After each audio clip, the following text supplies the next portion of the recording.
When I was a small child, as the Israeli author Amos Oz once wrote, my wise grandmother explained to me in simple terms the difference between a Jew and a Christian. You see, she said, Christians believe that the Messiah has been here once and will one day return. Jews maintain that the Messiah has yet to come. Over this, my grandmother continued, there has been endless hatred and bloodshed. Why? She wondered. Why can't everybody simply wait and see? If the Messiah comes saying, hello, it's nice to see you again, then the Jews will have to concede. If, on the other hand, he comes saying, how do you do? It is very nice meeting you. Then the entire Christian world will have to apologize to the Jews.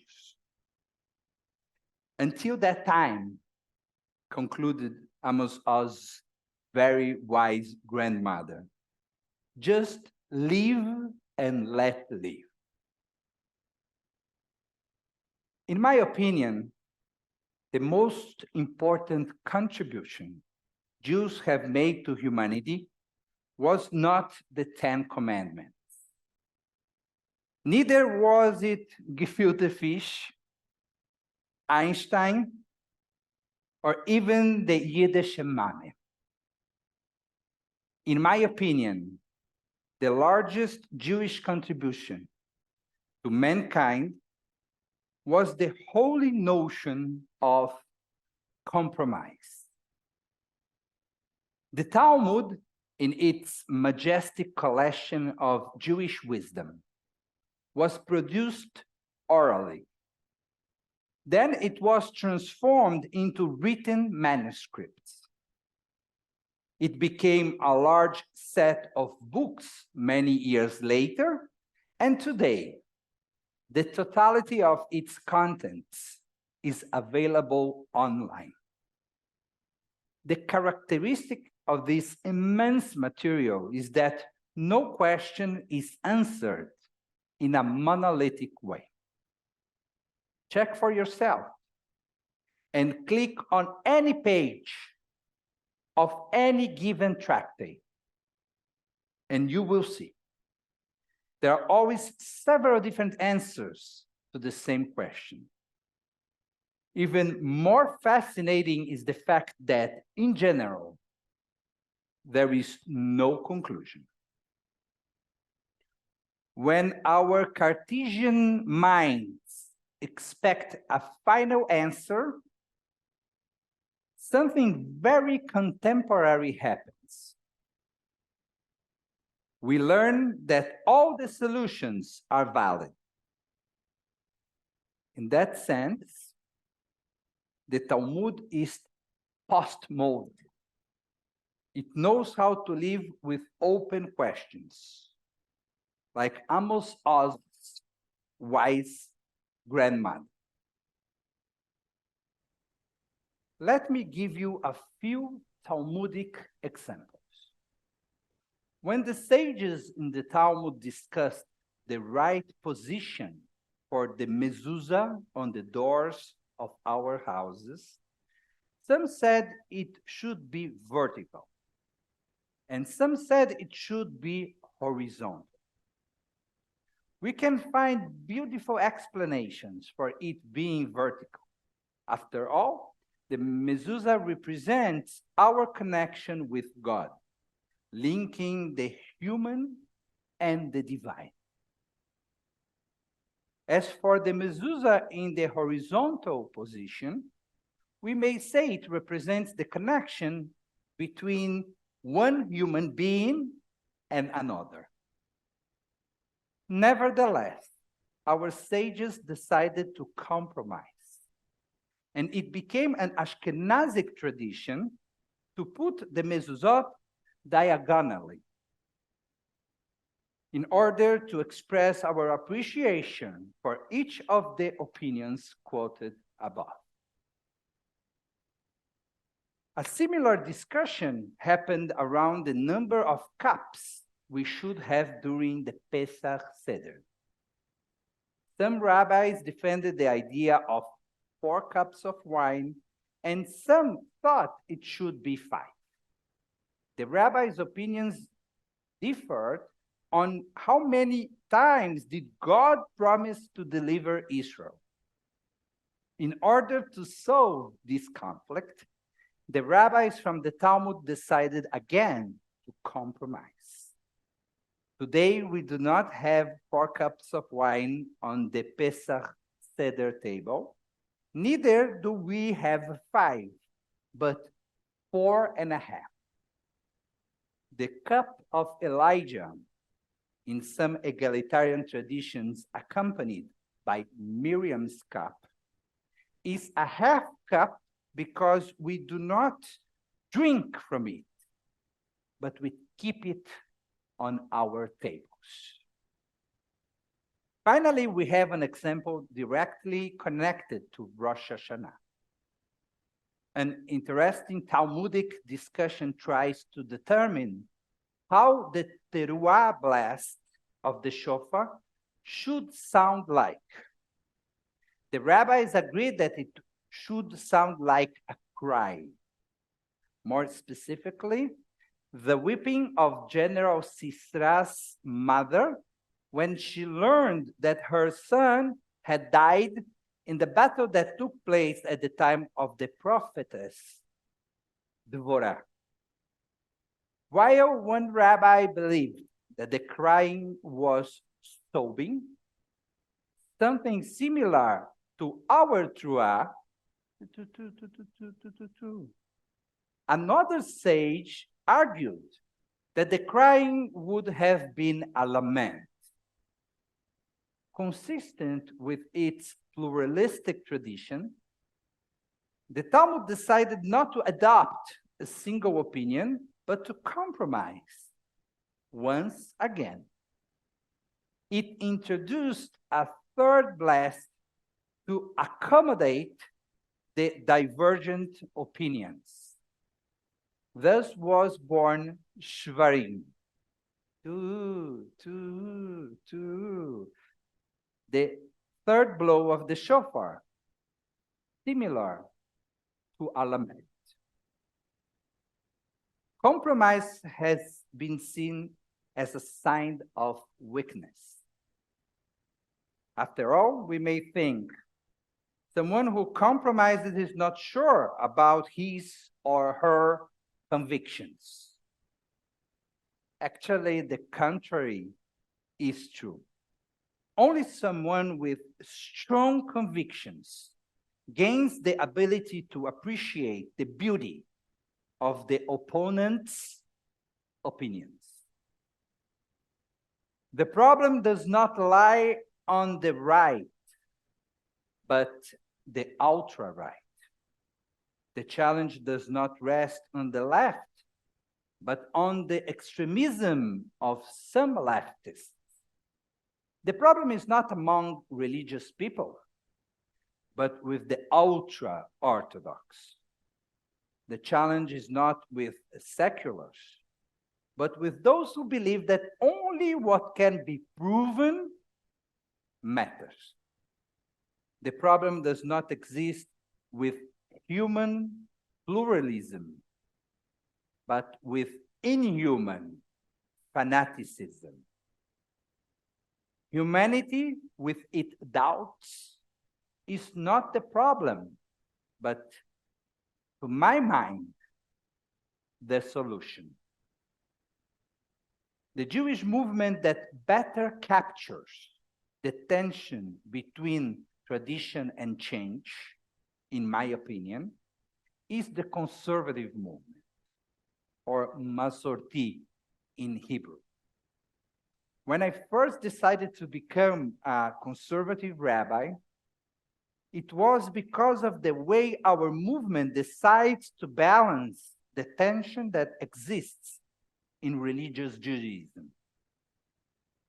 A Reformed Jew will, in general, privilege change over tradition. An Orthodox Jew will, more often than not, privilege tradition over change. A Masorti Jew will embrace the tension. The rich space between the right and left, the black and white, the up and down, the everything or nothing, is the space where the conservative movement operates. Sometimes change will prevail over tradition, and sometimes tradition will triumph over change. Nevertheless, it will always be important to preserve the tension between them. For the Masorti movement, the questions are far more important than the answers. Good questions last forever, whereas the answers are always temporary, always provisional. We should never be afraid to ask brave questions, such as, how should our religious services look like in order to remain attractive? Which parts of our tradition do we consider essential? And which are the ones we are willing to let evolve? What are the rituals that cease to represent our values? And what are the new values that we want to incorporate to our ancient rituals? Are we serving the contemporary Jewish family? How do we assure our congregation's doors are wide enough for the multifaceted liquid identities? I once learned from my Halakha professor at Schechter Institute in Jerusalem, the conservative rabbinical school in Israel, where I was ordained, that forbidding something is always easier than allowing. I know it is counterintuitive, but it is absolutely true. On one hand, if I'm not sure about something, I always decide to err on the side of caution, and I freeze. I just repeat the old pattern. I hinder any chance of advancement, and I fear evolution. On the other hand, when I am comfortable with my own set of beliefs, I am accepting of innovative ways. I finally understand that different paths can lead to the same result, and experimenting ceases to be so frightening. We are living in a time of polarization. It is happening everywhere. It is happening with your families. I know, because it's happening with my family too. People are not appreciating the power of compromise. Different opinions on abortion, drugs, weapons, healthcare, immigration, vaccines, religion, politics, the Messiah, are driving people apart. We Jews have the opportunity to stick to what I consider to be our most remarkable contribution to humanity. We have the chance to highlight the best legacy we inherited from our tradition, the capacity to compromise. During the high holidays, we are surprised every year again by a God ready to compromise between the attributes of justice, midat adin, and mercifulness, midat arachamim. Several of the Rosh Hashanah and Yom Kippur prayers draw us to the center of the tension between these divine attributes. Traditionally, we think God is judging us on this day. But the truth is, as I see it, God also invites us to witness God's attempt to find a compromise between justice and mercy. As if God was asking us how God is doing in this holy exercise of balancing two opposing forces. Sometimes it feels like it is God who is asking us to judge God. In the prayer Hayom Arat Olam, we read, Im kebanim, im ka'avadim. Sometimes we are God's servants, and sometimes we are God's children. God is at the same time our parent, Avinu, and our majestic ruler, Malkeinu. Rav Chesed ve'emet, full of love and truth, among many other examples. For me, the message is crystal clear. The power of God lies in God's capacity to be at the same time parent and ruler, just and merciful, strong and kind, severe and malleable. God's power exists in the seek of balance, in the sacred search of compromise. And so should ours. During these high holidays, I would like to invite you to rescue this amazing gift presented by our Jewish tradition. Let us practice the holy art of compromising in our own homes, congregations, workplaces, and schools. Let the Jewish people be known for its outstanding contribution to humanity. Let us be recognized for our capacity to dialogue, to debate, to negotiate, and to compromise. Yehuda Amichai, also an Israeli author, wrote a sensational poetic warning about absolutism. Min hamakom shebo anu tzodkim, lo itzmechu leolam prachim ba'aviv. From the place where we are right, flowers will never grow in the spring. May 5784 be a year of courageous compromise and beautiful flowers. Shana Tova.